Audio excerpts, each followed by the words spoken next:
Hi viewers, welcome to Vijay updates. இன்றைக்கி எபிசோடில் பார்த்தீங்கன்னா ரோகிணி வந்து தூக்கத்துலேருந்து எந்திரிச்சு இப்படி பேய் மாதிரி கத்துறாங்க.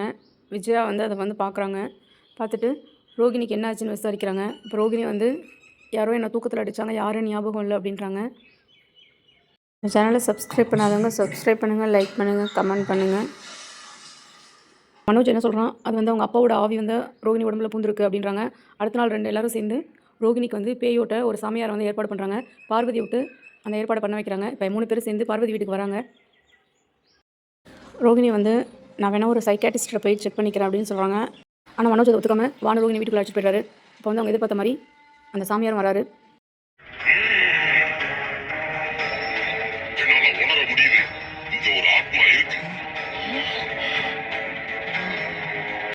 அந்த சாமியார் நேராக விஜயாக்கிட்ட போய் உன் மேலே தான் அந்த ஆன்மா இருக்குது அப்படின்னு சொல்கிறாரு. ஃபோன் எடுத்தது ரோகிணி தான்னு கண்டுபிடிப்பாங்களா? நாளை எபிசோடில் பார்க்கலாம்.